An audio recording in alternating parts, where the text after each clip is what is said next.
Ruston, hometown boy, comes home, but not for long. We're going to find out the itinerary for Mr. D.K. Harrell. He's the right man, right here in the new room. That's Nicole C. Mullen. Boy, her version of Everyday People, the Sly Stone and Family version as well. And I always fantasize, as we just lit up the live stream, D.K. Harrell in the studio, and I'll ask you, D.K., right off the shoot. First of all, thanks for coming by, my friend. But thank you. Could you imagine what birthday parties were like in the Stone family when they had a birthday cake and they sang happy birthday, or even I'm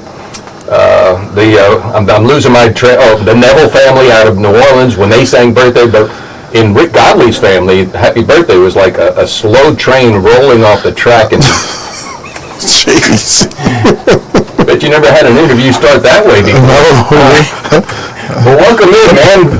D.K. Harrell. By the way, before we get started, let me throw a picture up here on the, because you were the assistant Grand Marshal of the Christmas Parade. There he is. Yes. We got proof of that. And David Pesnell there, courtesy that Jeep. A lot of bubble gum. I think you threw with a vengeance that day. except when we buy, was your grandmother's house we went by? Yeah. The old great grandmother's house. All right. Well, listen, I just want to say, for the sake, because I have the privilege of knowing about you. I don't even know when my first introduction was. Could have been maybe August of last year or September, not really sure.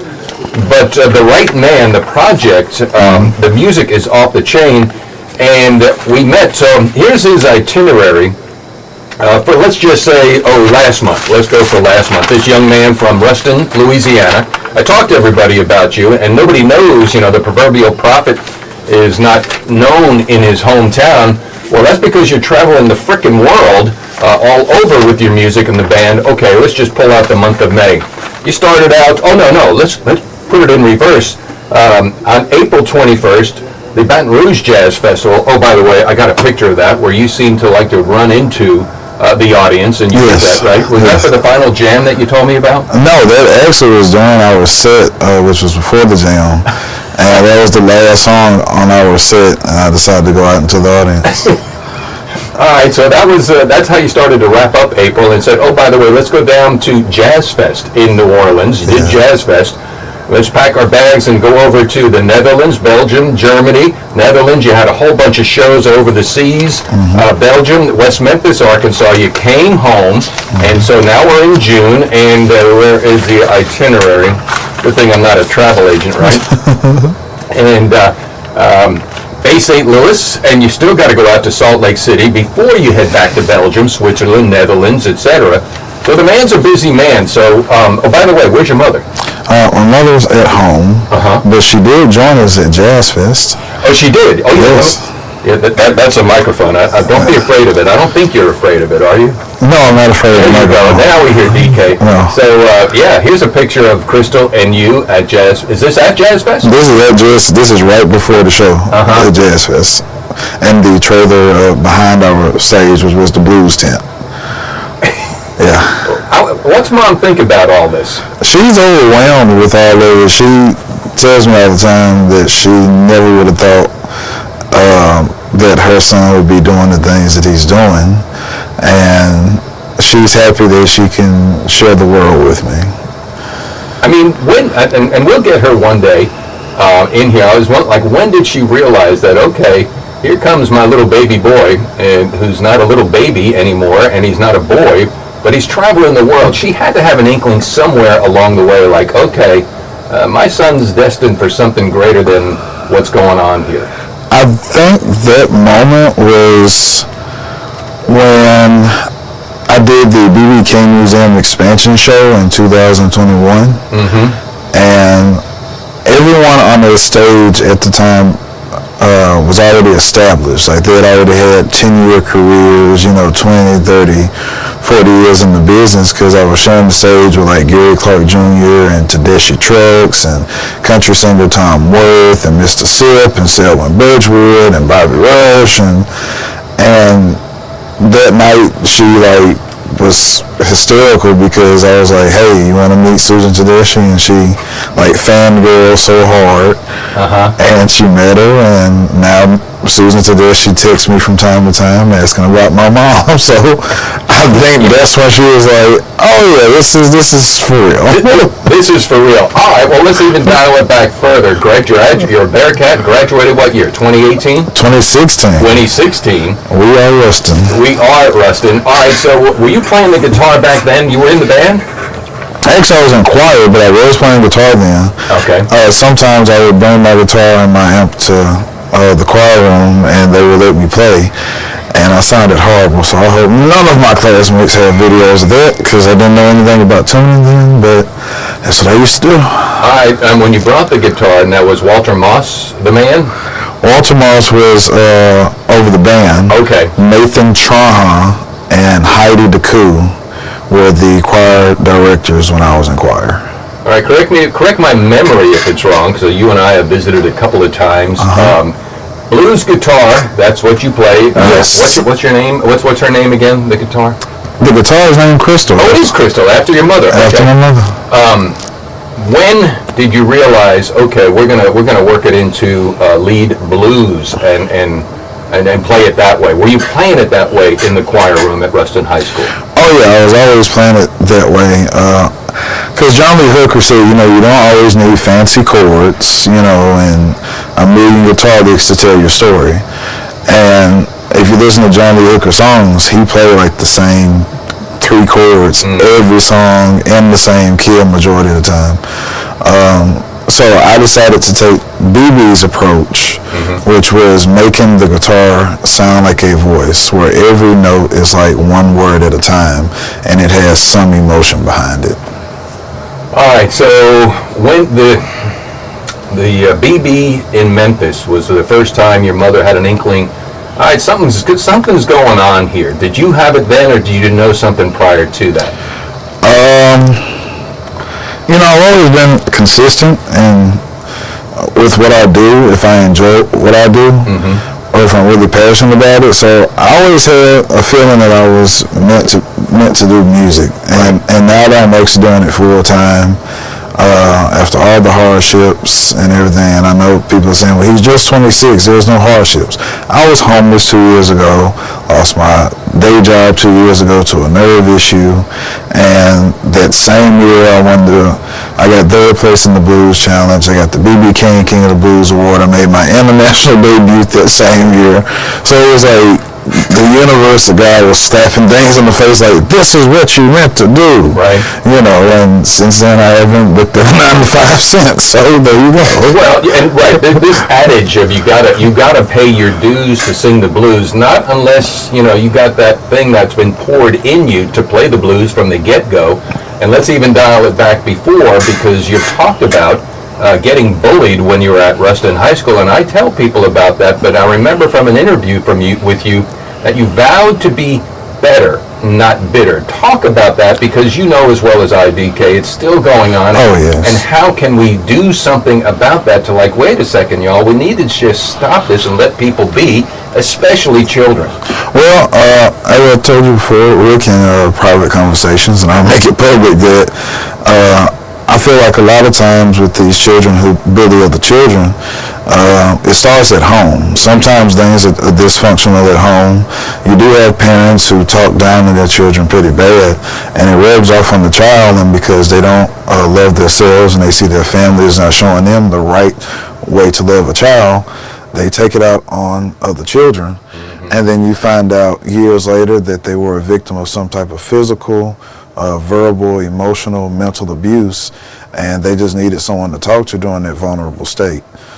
So I feel like the best way to change that or improve it is for people to actually sit down and hear these children out when they do cry for help, instead of just saying, well, you're a child, you're lying, you don't know what you're talking about.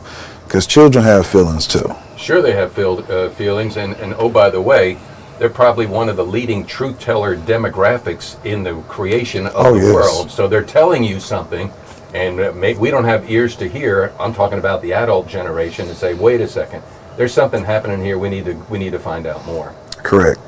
DK Harrell is our guest, and this morning, and okay, where we're at the time of recording this is June 11th, and let's see, what do you got? Well, you got kind of a slow schedule for the remainder of June, but then July, you're getting back on the plane and you're heading back overseas. So, yes, sir. Let's talk about. All right, well, this picture right here with your mother. This is a young man who's fixing to go and play at Jazz Fest. I don't see you sweating. Do you get nervous? No, I don't get nervous. I will say years ago when I started performing at my family reunions, I used to have this very bad nerve thing where my hands would shake something fierce, right. But I would still get up there and sing. But the whole time I was singing, I had my eyes closed. But now I don't have the shaking in the hands, the butterflies in the stomach anymore. I can look people in the audience like right in the eye and sing to them and not, be nervous at all. So I'm never nervous before, so I'm always excited. Awesome. All right, so this is Crystal 1. This is Crystal 2. That you're holding Crystal there. Tell us a story about your guitar named Crystal. When did you get it, and where'd it come from? A young man. So actually, true story. The day before the museum expansion show with Tedeschi Trucks and Gary Clark Jr., I drove from Bossier City, Louisiana, where I was living at the time, to New Orleans in one night to meet a young man named Diston Deitch, who lived, I believe, on Canal Street. And he had this 1976 Gibson ES 355 wired stereo, and he wanted to sell it. He wanted to give it to a pawn shop, but he didn't want them to just use it as a money thing. He wanted somebody to appreciate it. Right. So I told him that I would buy it from him. I bought it from him, and I drove back to Bossier City, got 3 hours of sleep, and then drove to Mississippi and performed with Tedeschi Trucks and everyone. And that was the first gig that I ever played the guitar on. On this guitar we're looking at right here. Yes, sir. So a homeless young man saved a potential homeless guitar. Yes, sir. Good story there. I like that.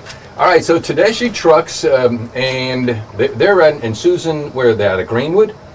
No, they're actually Greenville, or? They're actually out of the Massachusetts area. Yeah. A lot of blues going on in Massachusetts. But don't they have a club in Greenwood up in the Delta, or where's my mind messed up? Actually, I don't know if they have a club at all. Not that I've heard of. All right, who produced my show prep notes here? No, okay. I wouldn't doubt it. A lot of artists do own clubs and stuff. I know Mr. Sip owns a club or two in Mississippi. Right. I'm trying to see who else I know owns a club.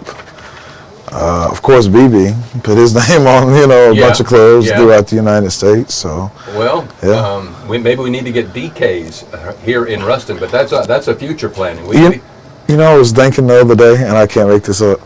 Everybody loves the song "Leave It at the Door," including our reception office manager Tootsie. Oh, I'm glad to hear that. We'll play "Leave It at the Door." I was thinking to myself, I said, what if I started a club like in Ruston or West Monroe called Club Leave It at the Door?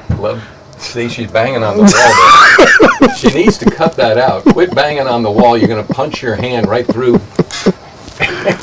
I kid you not there. And so, leave it at the door. We'll just leave that alone. See,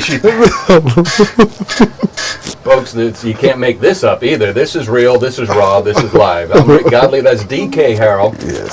Also, you happen to be the president of this organism called the Washita River Blues Society. Yes, sir. Orbs. Tell us about the origin of this and what's your goal here? Yes, sir. So we started Orbs March of 2023. I launched it officially on live television. And our goal is to preserve the blues and give the education of blues of Northeast Louisiana music and its culture when it comes to music and blues music. And of course, we've had several artists such as Mr. Mark Taylor of Taylor Made Band, who I believe grandfather was a bluesman and musician. We've had a lot of people come from this part of the area that need to be recognized. So we're going to take local acts and folks like myself and share the spotlight on them and make sure that they get the recognition that's due. Well, and not only that, I mean, if I'm hearing you clear, the organization is not a respecter of generations. We're talking about all generations with a heart and a soul for That's the right. blues. Am I right? That is true. And brag on your generation, because repeating for those who may be just listening, you're 26 years old, Yes, sir. and some would classify you as an old soul. Doesn't matter, but it's just that, and you have peers that are extremely talented and have a heart to play this music. Oh yes, right now in the blues scene, there's some young men getting attention, such as Stephen Hull and Dylan Triplett. Of course, several people know of Kingfish. You have Jemiah Hobson. You have Sean McDonald, Harrell Davenport from Mississippi. I met a young man last year in Lucerne who came all the way from Istanbul, Turkey, just to jam with me. He's 21 years old, named Kanyu, and he just released like 2 singles, and he's sounding great. So yeah. So what you're telling me is we need to dissolve the United Nations and evolve this, because Yeah. I mean, and I'm serious on this. Music breaks down borders, breaks down bigotry, breaks down all sorts of division in the world. Am I right? Because you can attest to that, being from Ruston, Louisiana, and you just dropped the term Lucerne. Plus, you've been to all other places, and when you start playing, all of people's preconceived mindsets of what they think problems are in the world just disappear, and they become one. Oh yes, I actually at a show while on the European tour recently, a lot of the Belgian people understood English, and I said on the mic, I said, "Y'all want to know something?" And they were like, "What?" I said, "Right now we're preventing a war, and we don't even know it." And they just started cheering. I said, the world is bad enough as it is, but there's something about music that just keeps everything at bay, everything at peace. And it's about one of the only times in the world, or in time, where people are not hurting each other at all. We got the proof. Look at this picture. Oh yeah, that right there is that's love, peace, and happiness all wrapped in one. Exactly right. DK Harrell, our guest, and I know you're not in it for the accolades. When you're in it for the right reasons, the accolades seem to follow. But look at this one, Best Emerging Artist Album for this project, Yes. DK Harrell. So, congrats on this award. Thank you so much. So let's dial it back. Tell us about how this project came to be, because you know, not everybody gets a record project or a promotional deal like you got here. Well, I met Jim Pugh, who's the president of the Little Village Foundation and a reputable musician, January of last year, and we discussed making a record through this nonprofit organization. And all donations to Little Village Foundation help artists create records. And so he scheduled about 2.5 days at Greaseland Studios in San Jose with Kid Anderson, Jerry Jamott, Tony Coleman, all legendary musicians. Whoa! Don't go over them so fast. Okay. Take it like we're all first grader blues people. We don't fully understand the names that you just dropped. Okay. Kid Anderson is a Norwegian blues multi-instrumentalist who's played with everyone, from Bob Stoger to Jim Pugh to, Rick Estrin and the Nightcats. He's played with them all. And then you had Jerry Jamott, whose real name is Gerald Jamott, but everybody calls him Jerry or Fingers. And he was the original bass player on the Thriller's Gone, B.B. King's #1 hit. And he recorded on all of Freddie King's early stuff, like Look Over Yonder Wall and Play It Cool, those type of songs. And he was just in his 20s. And then, of course, the legendary Jim Pugh was on the record, who has played with Etta James, B.B. King, Matt Guitar Murphy, and Otis Rush, and many more, and even Robert Cray. And then, of course, we had a wonderful horn section, Neil Livonius and Aaron Langton, who are music, professionals, when it comes to wind instruments. And then we had the wonderful Doc Kupka of Tower of Power. He plays baritone sax with Tower of Power. And we had the award-winning violinist Don Daly to do the violins and strings on Get These Blues Out of Me. So we had a lot of top-tier musicians, I guess you could say. And the drummer was some guy off the street. Oh, yes. We had, not some guy off the street. His name is Tony T.C. Coleman, and he was B.B. King's drummer for about 35 years, and he was a substitute for the Bobby Blue Band for several years, and he was one of Otis Clay's permanent drummers for about 5 to 6 years. And so this project, did it happen last year or the year before? So what are you, 25, 24 in the studio with this royalty, and you're still not sweating? Correct. I was 25. I was 24 going on 25. Right. We recorded the record in March of last year. Right. And we recorded 11 songs in 2.5 days, all originals. And then they added the horns and violins the week after. And the mastering and everything was completed by early April. And we dropped the record on June 30th, roughly about 3 or 4 days before I made another international trip, which was a South American tour. Yeah. I'm a busy man. DK, I am not worthy. I am not worthy. What am I doing? All right, so these are all original. You wrote them. Yes, sir. When did you write these? Because these are 11 songs. Were these coming up during your Ruston High School days? Did you have any inspiration? Oh, yes. Okay. The Right Man, actually.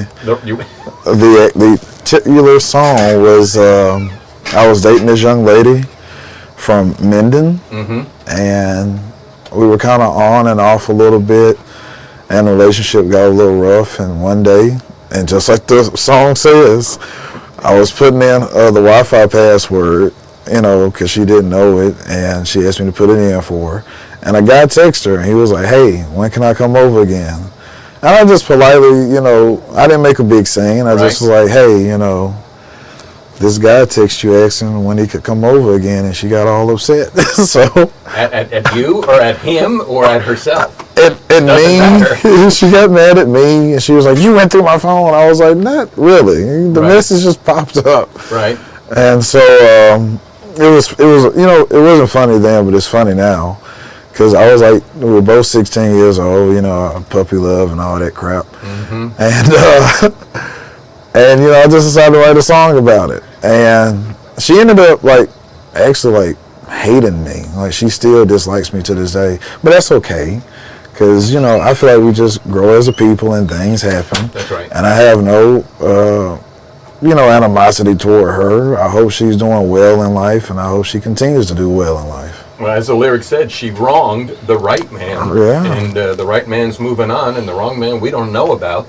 And I like the song, the lyric in, I think it is, hang on, oh gosh, what is it? Oh, take your time. The 6-minute song. What is the one?